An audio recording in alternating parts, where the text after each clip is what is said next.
So we know all champions in League of Legends have their own strengths and weaknesses with a specific role to fill throughout the game. In this guide, we're going to take a look at another important aspect of League of Legends that is often overlooked: tanking. Most tanks are best suited to fill the top lane for a few reasons. The main reason is how important it is for these champions to maintain a level advantage over the enemy team.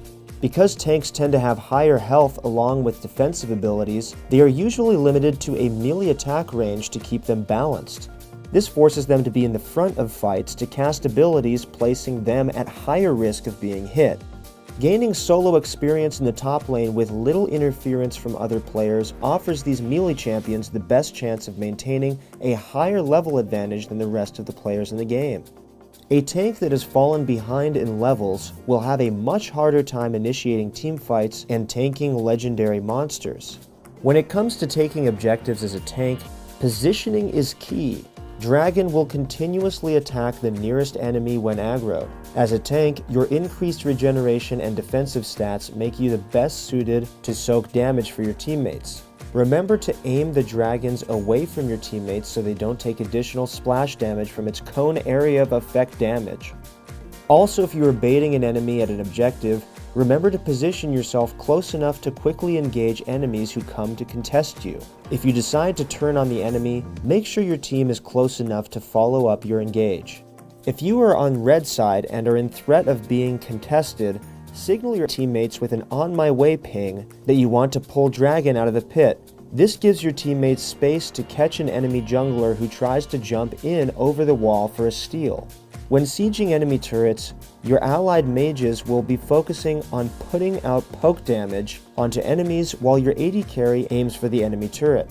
Knowing that your teammates need to step forward to do their job, you should choose one of them to defend before you engage.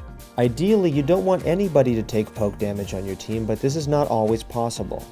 During a 5v5 siege, step in front of your AD carry or mage when they move forward to soak an enemy skill shot or hard CC. A good tip during this stage of fighting is to remind your carries to not stand too close to each other while sieging, so the fewest number of players gets hit by an enemy AoE engage. During a siege where you clearly outnumber your opponents, you can pressure defending enemies to zone them away while your team takes a turret. After sieging, a good tank will stand between allies and enemies during a retreat. ADCs and mages tend to move a lot slower when their spells are on cooldown. Oftentimes, it's best to escort your carries back to safety so they don't get picked off while retreating. Make sure to look at your own team's gold icons when deciding if you should risk protecting an ally if they've made a mistake in disengaging. If you are worth significantly more gold than your ally, and they are being picked off because of a slow retreat, you should leave them to avoid feeding the enemy bonus gold. When in a team fight under a turret, you want to wait till your allies have weakened the enemies before initiating. Once you see this opportunity, engage on the enemy who you believe is the highest threat to your team, usually the enemy carry.